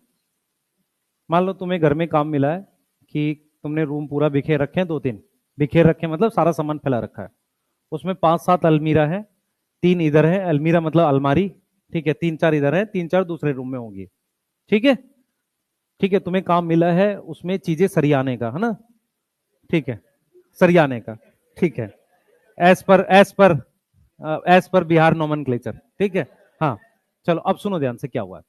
तुम अपना लगे हुए हो, ठीक है? तो पहली बात, तुमने इसके लिए कोई नई अलमीरा अलमारी नहीं बनाई, जो ऑलरेडी थी उसमें चीजों को बांट के रखा।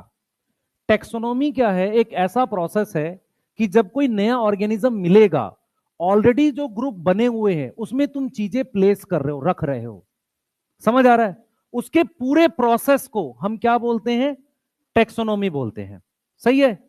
शुरुआत में ध्यान सुनेंगे, शुरुआत में जब तुमने रूम को सरियाया, तुमने आंख बंद करके जो जहां था वहां फिट कर दिया, फिर तुम्हारे पेरेंट्स आए, उन्होंने बहुत पिटाई करी, अब का इसे सही से लगाओ। अब तुमने क्या किया, कैरेक्टर यूज करने स्टार्ट किए कि यार ये जो है ना, ये वाली अलमारी में हमें कुछ काम की चीजें रखनी है, मान लो हमने यहाँ पे कुछ टॉयज थे वो रख दिए, इस वाली में हमने कुछ और सामान थे वो रख दिए, यहाँ पे कपड़ा रख दिया, समझ में आ रहा है? तब तुमने सही से किया। तो जो शुरुआती टेक्सोनोमिक स्टडीज थी वो नीड बेस थी। नीड बेस मतलब खाना कपड़ा उसके हिसाब से थी। जो करंट मॉडर्न टेक्सोनोमिक स्टडीज हैं उसमें सेल का स्ट्रक्चर है, उसमें एक्सटर्नल स्ट्रक्चर है, प्लांट का root stem leaf, anatomy involve है, उसकी डेवलपमेंट इन्वॉल्व है कि कैसे जाइगोट से पूरा ऑर्गेनिज्म बनता है, ये सारे हैं।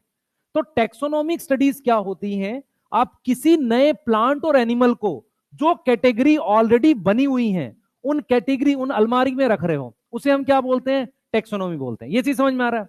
अब क्या हुआ, तुमने बढ़िया एकदम सही से रख दिया, आप तो सही रखा तुमने, तुम खुश हो पूरा, ठीक है। समझ लो ध्यान से, तुम खुश हो बिल्कुल कि यार हमने अब सही रख दिया है, मतलब जो जो चीज थी यहां रख दी। लेकिन एक गड़बड़ हो गई है, तुमने क्या किया, इस वाले रूम में चद्दर रख दी है और तकिया उठा के दूसरे रूम में रख दिया है। सुनना ध्यान से, ठीक है, मेरी बात समझो ध्यान से। तुमने कपड़े इस रूम में रखे हैं, तौलिया दूसरे में डाल दिया है। उससे क्या हो गया कि जब चीजों की जरूरत होगी वो दोनों रूम को आपको यूज करना पड़ रहा है। अब क्या हुआ, पेरेंट ने फिर पिटाई करी। अब सुनो तुमने क्या किया, अब तुमने ठीक रखा। मैं क्या बोलना चाह रहा हूं, टेक्सोनोमी का मतलब है आप उसको सही ग्रुप में रख रहे हो, ये ठीक है। सिस्टमैटिक्स का मतलब है कि जो रिलेटेड ग्रुप हैं उनको साथ भी अरेंज करो। मेरी बात समझ में आ रही है मैं क्या बोल रहा हूं। मान लो मैमल्स और रिलेटेड कैसे हैं, जैसे हमने कहा कि रिलेटेड है, यहां तो मैं यूज की बात कर रहा हूं। वो रिलेटेड कैसे हैं कि उनका एवोल्यूशन वाइज रिलेटेड है। जैसे मैमल और बर्ड्स का कॉमन एंसेस्टर है रेप्टाइल, तो मैमल और बर्ड का कॉमन एंसेस्टर रेप्टाइल है, तो वो दोनों रिलेटेड क्यों है, क्योंकि एंसेस्टर कॉमन है। तो उनको आप पास में रखो। मेरी बात समझ में आ रही है, उसे सिस्टमैटिक्स कहते हैं। तो सिस्टमैटिक्स में टेक्सोनोमी तो है ही, रखना तो है ही, उसके बाद उन ग्रुप्स को क्या करना है, ठीक भी करना है। समझ आ रहा है। तो सिस्टमैटिक्स क्या हो गया, टेक्सोनोमी प्लस रिलेशनशिप। कौन सा रिलेशनशिप, एवोल्यूशनरी रिलेशनशिप।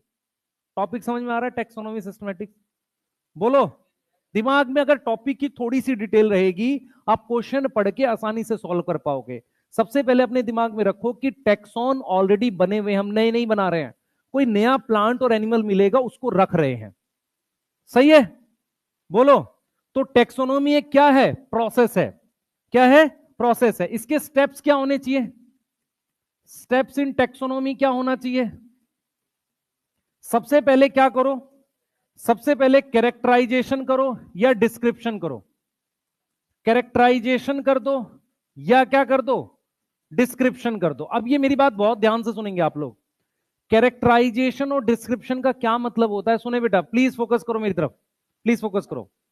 मान लो आप फॉरेस्ट में गए, आपने ये प्लांट देखा, आप एक डायरी ले जाते हैं जिसे फील्ड डायरी कहते हैं। फील्ड डायरी का मतलब होता है उसमें आप डिटेल लिख लेते हैं। उसके बाद आप वापसी आते हैं लैब में और अपने टीचर को दिखाते हैं कि ये डिटेल है।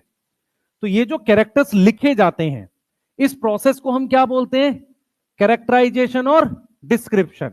ऐसा क्यों करते हैं हम लोग, क्योंकि क्या होता है कि जैसे टैक्सोनॉमिस्ट कुछ साइंटिस्ट होते हैं या कुछ बड़े यूनिवर्सिटीज के प्रोफेसर होते हैं, वो खुद कम जाते हैं, वो बच्चों को भेजते हैं कि जाओ तुम स्पेसिमेन कलेक्ट करो आज, ठीक है, या कभी लेके जाते हैं फिर उनको अकेले भेज देते हैं। वो वहां जाते हैं, वहां से कोई प्लांट लेके आते हैं।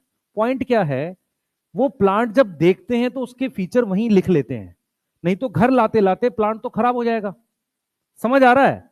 तो वो फीचर में क्या लिखते होंगे, कलर थोड़ी लिखता होगा, वो लिखेगा रेटिकुलेट विनेशन, टैप रूट, समझ में आ रहा है, फ्लावर कैसा है, पेंटामेरस है, ऐसे फीचर लिखेगा टेक्निकल वाले।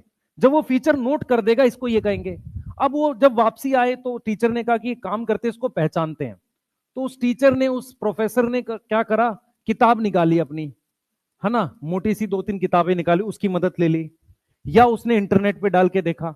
तो उस प्रोसेस को क्या बोलेंगे, आइडेंटिफिकेशन। जब आप आइडेंटिफिकेशन कर लोगे, अब उसको आप किसी क्लासिफिकेशन करके किसी टेक्सॉन में रख दो। और जब आप किसी टेक्सॉन में रख दोगे तो लास्ट में उसका नाम लिख दो जिसे हम क्या बोलते हैं, नोमेनक्लेचर बोलते हैं। ये बात समझ में आ रही है, ये बात समझ में आ रही है। लास्ट में नाम भी लिख दो। और नाम क्यों लिखोगे बताता हूं। देखो, आपने क्या किया, किसी प्लांट एनिमल को रखते चले गए, फाइनली ऐसे ग्रुप में रखते रखते आप क्या हो गया, फाइनली एक ग्रुप में आ गए जिसका नाम पैंथेरा, ये जीनस है। ये क्या है, एक पैंथेरा जीनस है।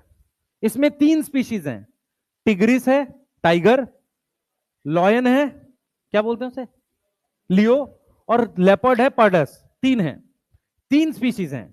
पर जो मिला है वो ये तीनों में से कोई नहीं है, पर मैं श्योर हूं जीनस वो है।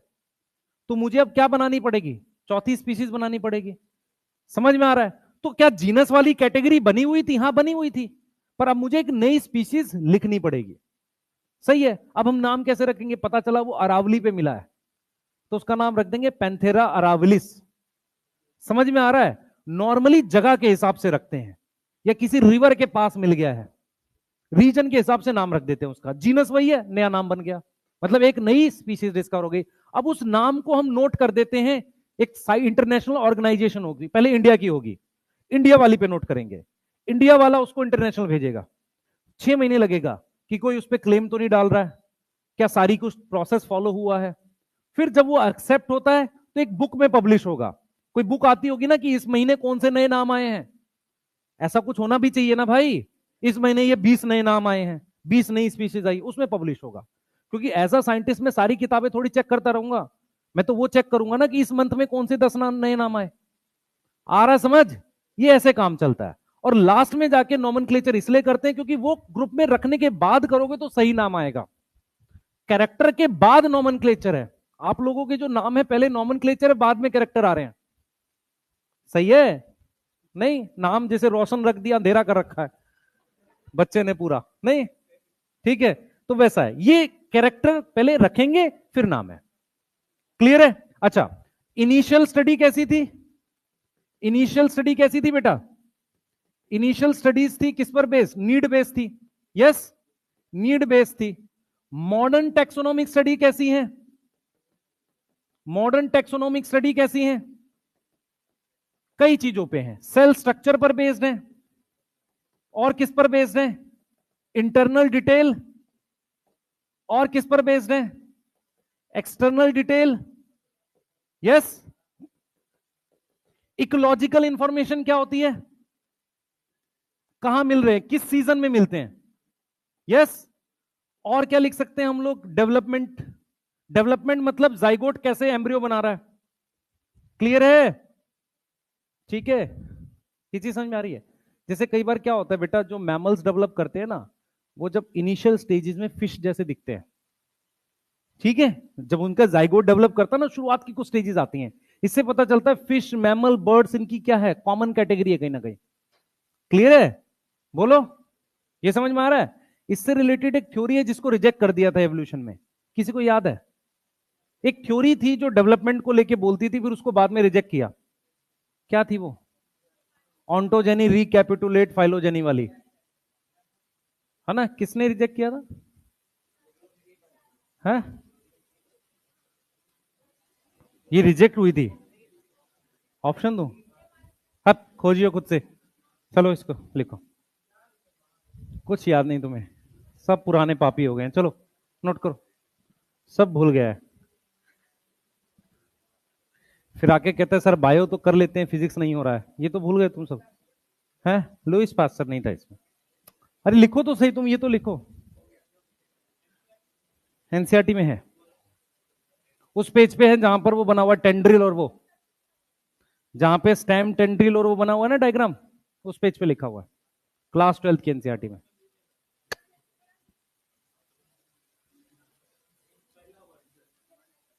है? लेमार्क नहीं, लेमार्क तो बहुत पहले पैदा होके मर गया था। लेमार्क जिस साल में,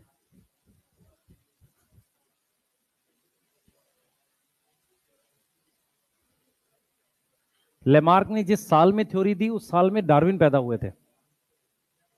यस, 1811 डार्विन ने थ्योरी कब दी थी? ओरिजिन ऑफ स्पीशीज कब दी थी डार्विन ने? पुस्तक ओरिजिन ऑफ स्पीशीज। अच्छा, उसके आसपास, मेंडल के आसपास 56 से 63 वो है 59 के आसपास, जब मेंडल का काम था। मेंडल और डार्विन कॉन्टेम्पररी थे। कॉन्टेम्पररी क्या होता है? सेम टाइम के साइंटिस्ट थे। सही है? एक रीजन ये था मेंडल के फेलियर का, ठीक है। जब डार्विन की किताब आ गई थी, उसका काम पब्लिश हुआ 1865 में, लोग कह रहे हैं क्या फर्जी बात कर रहा है ये मेंडल, पता नहीं क्या बायो मैथ मिक्स कर रखी है। ठीक है, उस वक्त तक डार्विन का बहुत इंपैक्ट था। दूसरा, डार्विन जिस कंट्री से बिलोंग करता था वो कंट्री इंग्लैंड थी बेटा। इंग्लैंड का वैसे भी सब कॉन्टिनेंट पे दबदबा था सब पे, तो बातें ज्यादा सुनी जाएंगी। वो आ रहा है ऑस्ट्रिया से। ऑस्ट्रिया उतनी स्ट्रॉन्ग कंट्रीज में से नहीं था उस वक्त। क्लियर है? ये सब भी मैटर करता है, साइंटिस्ट किस कंट्री का है ये बहुत मैटर करता है। क्लियर है ना? बातें सुनी नहीं जाती। कॉमनवेल्थ गेम क्यों होते हैं? किसी को पता है? कॉमनवेल्थ गेम सुने? क्यों होते हैं बेटा? इसलिए कह रहा हूं तुम लोग मेडिकल ही पढ़ लो, यूपीएससी एसएससी और खराब होगा तुम्हारे लिए। मैं इसलिए कह रहा हूं, इसी पे ध्यान दो पूरा। किस लिए होते हैं? हाँ, जहां जहां ब्रिटिश ने राज किया ना, जिनको गुलाम बनाया, उसके बीच में खेल करा रहे हैं। हाँ, खेल के तुम खुद खुश हो लो, याद रखना तुम सब गुलाम थे। हाँ, जाके चेक करो हिस्ट्री। सच में क्या ऑस्ट्रेलिया खेलता है, उसमें इंडिया खेलता है। हाँ, देखो पहले कौन खेल रहा है। यूएस नहीं होगा, चेक करो। इनडायरेक्ट है, कुछ है नहीं ऐसा। यूएस पे कैसे करेगा? यूएस ने मारा है पटक पटक के बाद में सबको। चलो, है ना? हम लोग खुश हो रहे होते हैं मेडल लेके। हैं? लिखना है? लिख ले जल्दी से। चलो, देख मेरी बात क्या कह रहा है। ये कह रहा है कि इनिशियल स्टडी किस पर बेस्ड थी? नीड पर थी। जो मॉडर्न टेक्सोनोमिक स्टडी आजकल हम यूज करते हैं वो किस पर बेस्ड है? Cell structure, internal detail, external detail, ecological information का मतलब होता है कि कहां मिलता है वो प्लांट। सही है? और किस पर मिलती है? डेवलपमेंट। डेवलपमेंट मतलब जैसे जाइगोट से एम्ब्रियो बनता है ना, वहां की बात कर रहे हैं। ठीक है, एक बार एनसीईआरटी देखेंगे भाई। इधर देखो बेटा, एनसीईआरटी चेक करो एक बार सारे मेरे साथ।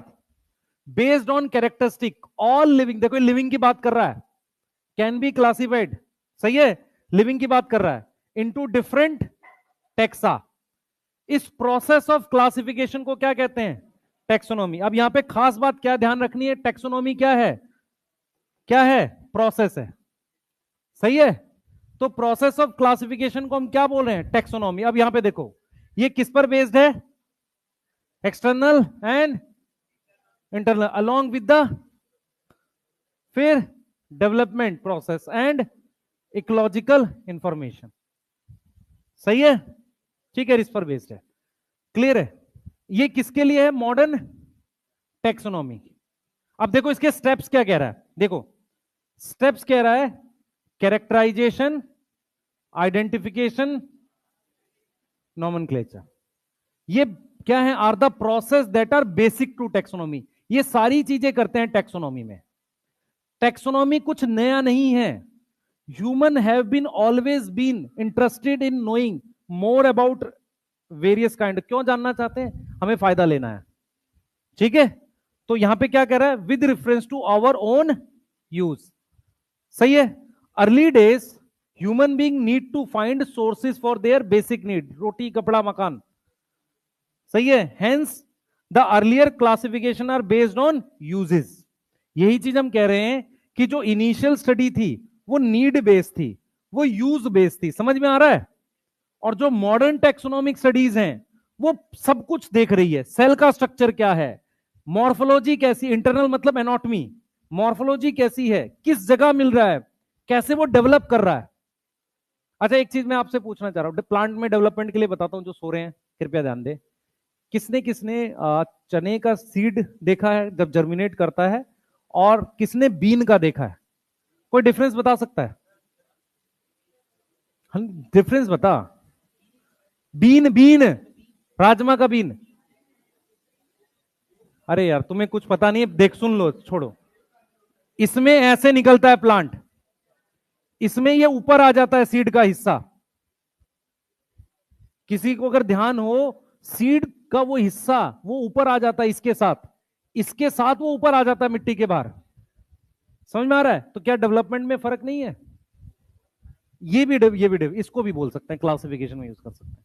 ये नहीं सुना किसी ने? ये डायग्राम तुम्हारे पास उसमें दे रखा है, प्लांट ग्रोथ डेवलपमेंट के स्टार्टिंग में, जिसे हम पढ़ाते ही नहीं, किसी काम का नहीं। वो स्टार्टिंग में दो चार बना रखे हैं डायग्राम उसने, वहां दे रखा है। आओ, कोई नहीं, चलो सिस्टमेटिक्स पे बात करते हैं। आओ। हाँ भाई, सिस्टमैटिक्स क्या है पहले सुनो ध्यान से, है डिवरीज था नहीं, आ जाओ इधर देखो बेटा, सिस्टमैटिक्स पे ध्यान देंगे, कृपया करके फोकस करें। सिस्टमैटिक का मतलब होता है सिस्टमैटिक अरेंजमेंट। सिस्टमैटिक अरेंजमेंट मतलब प्रॉपर अरेंजमेंट। प्रॉपर अरेंजमेंट किसकी प्रॉपर अरेंजमेंट? टैक्सॉन की। किसकी? टैक्सॉन की। टैक्सॉन की। ये वर्ड आया है सिस्टिमा से। सिस्टिमा एक लैटिन शब्द है, लैटिन वर्ड है। इसका मतलब होता है सिस्टमैटिक तरीके से लगाना। जो मैंने आपको एग्जांपल दिया ना, अब उन अलमारी को, अलमीरा को प्रॉपर तरीके से लगा दो, जो जरूरत की चीजें उन्हें पास रखो। समझ में आ रहा है? तो ये कह रहा है सिस्टमैटिक अरेंजमेंट और proper arrangement of taxon on the basis of relationship. किस तरह का रिलेशनशिप? Evolutionary relationship. क्लियर है? दूसरा ये कह रहा है systematics also involve classification, nomenclature, identification. ये भी इन्वॉल्व करता है। अगर ये बातें आपको मेरी समझ आ रही हैं तो मैं ऐसे भी लिख सकता हूं कि systematic is equal to taxonomy plus phylogenetic relationship. ये वाली बात समझ में आई? मतलब मैंने क्या किया, सिस्टमैटिक्स में टैक्सोनॉमी भी इंक्लूड कर दिया, क्योंकि सिस्टमैटिक्स ये बात करता है किसकी? क्लासिफिकेशन, नॉमेनक्लेचर, आइडेंटिफिकेशन की। बेटा सिस्टमैटिक कंफ्यूज मत होना, सिस्टमैटिक्स और टैक्सोनॉमी लगभग एक जैसी बात है। फर्क सिर्फ क्या है, टैक्सोनॉमी का मतलब होता है जो ग्रुप बने हुए उसमें रख दिया, सिस्टमैटिक्स का मतलब है जो रिलेटेड है उनको पास रखना है। फॉर एग्जाम्पल अगर आप ध्यान से देखें, एम्फीबियन से हमारे पास क्या आया था? रेप्टाइल। रेप्टाइल से हमारे पास बने हैं बर्ड्स और मैमल्स। इसका ऐसा प्रॉपर डायग्राम बनता है। अगर आप ध्यान से देखो, आपके एवोल्यूशन वाले चैप्टर में किस तरीके से चार्ट बना हुआ है, ऐसा ये डायग्राम यही रिप्रेजेंट करता है कि ये कॉमन एंसिस्टर है, उसके बाद यहां कुछ बना होगा, फिर यहां बना होगा, ये दोनों का ये एंसिस्टर है। ए और बी का एंसिस्टर कौन है? ये पी मान लो, ये डी है, ये ई है, ये एफ है, यहां पे आर आ रहा है। तो ये दोनों पास क्यों है? क्योंकि इनका कॉमन एंसिस्टर है। समझ में आ रहा है? तो ये बात कौन बता रहा है? Phylogenetic relationship. क्लियर? ये डायग्राम ऐसा कहां दे रखा है? एवोल्यूशन चैप्टर में। नीचे लिखा है रेप्टाइल जो एक्सटिंक्ट हो गया, फिर उसने बर्ड्स वर्ड्स बनाई है उसमें। याद आया? बोलो हाँ, बिल्कुल वही है। याद आ रहा नहीं आ रहा? याद आ रहा है? कुछ एवोल्यूशन में एक डायग्राम बना हुआ है ऐसे। क्लियर है? ये डायग्राम क्या शो करता है कि कौन किससे इवॉल्व हुआ है। तो हम यही चीज कह रहे हैं बेटा आपको कि सिस्टमैटिक्स का मतलब है taxonomy plus phylogenetic relationship. Clear है? जल्दी बताओ बेटा। अब ये बुक किसने लिखी है? बुक बुक लिखी है कैरोलस लीनियस ने। क्या नाम है बुक का? क्या नाम है? सिस्टेमा नेचुराई। इस बुक से पता चल रहा है कि इन्होंने कहीं ना कहीं एवोल्यूशनरी रिलेशनशिप यूज किया होगा। क्लियर है? समझ आ रहा है? अब इसीलिए लीनियस को फादर ऑफ सिस्टमैटिक्स कहते हैं। टैक्सोनॉमी नहीं, फादर ऑफ सिस्टमैटिक्स कहते हैं। क्लियर है? एवोल्यूशनरी रिलेशनशिप समझ आ रहा है? टैक्सोनॉमी और सिस्टमैटिक्स में डिफरेंस किसको नहीं समझ में आया? पूछो, पूछ लो भाई। बैठे बैठे सो रहे हैं दो चार तो पता नहीं क्यों। अब दिमाग में जा रहा है कि अब हॉस्टल में कुछ मिलेगा खाने को, नहीं? हाँ,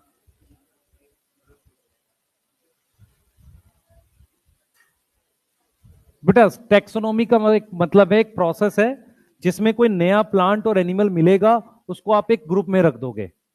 ठीक है। सिस्टमैटिक्स का मतलब है वो प्रोसेस तो है ही, और जो ग्रुप बने हुए हैं उनको सही से प्लेस करना कि वो ग्रुप साथ आ जाए जिनका कॉमन एंसेस्टर है। ठीक है। ये आप ऐसे भी कर सकते हो कि पहले आप मतलब क्लासिफिकेशन कर लो, उसके बाद ग्रुप साफ कर लो, साथ कर लो, या पहले ग्रुप ग्रुप को साथ कर लो फिर क्लासिफिकेशन, कुछ भी कर सकते हो। पर नॉर्मली क्या होता है, सिस्टमैटिक्स में टेक्सोनॉमी तो है ही, साथ में एवोल्यूशनरी रिलेशनशिप भी आता है। एवोल्यूशनरी रिलेशनशिप का मतलब क्या है, सुनो। दो लोग पास रखे जाएंगे क्योंकि इनका कॉमन एंसेस्टर है, कौन, रेप्टाइल। समझ में आ गया, बोलो। ठीक है, क्लियर है। एक बार इसकी एनसीईआरटी देख रहे हैं, देखो एक बार एनसीईआरटी देखो फिर लिखना। देखो क्या कह रहा है, human beings since long not only interested in knowing more about different type और ऑर्गेनिज्म, बट उनकी डाइवर्सिटी भी जानना चाहता है। क्लियर है। This branch of study was referred to as systematics. उनके बीच में रिलेशनशिप, अब ये रिलेशनशिप कौन सा जानना चाहता है भाई, ये लिखा है ना यहां पर, रिलेशनशिप जानना चाहता है। The word systematics is derive from Latin word, क्या नाम है, सिस्टमा। इसका मतलब होता है, सिस्टमैटिक मतलब proper arrangement of organism. Linnaeus ने सिस्टमा नेचुरई नाम की बुक लिखी है, उसे पब्लिकेशन कह रहे हैं हम यहां पे। The scope of systematics was later and large including ये सी, बाद में सिस्टमैटिक्स में ये भी चीजें डाल दी। इसका मतलब सिस्टमैटिक्स में टेक्सोनॉमी आ गई, देखो ये सारी चीजें टेक्सोनॉमी है ना, क्लियर है। तो सिस्टमैटिक टेकन इनटू अकाउंट कौन सा रिलेशनशिप, एवोल्यूशनरी रिलेशनशिप। यहां पर उसने रिलेशनशिप लिखा है और नीचे बता दिया है एवोल्यूशनरी रिलेशनशिप, वो बता रहा है उस चीज को नीचे। क्लियर है, बोलो। दिमाग में एक चीज बैठनी चाहिए, systematics is equal to taxonomy plus evolutionary relationship, जिसके लिए एक और वर्ड है, फाइलोजेनेटिक रिलेशनशिप। क्लियर।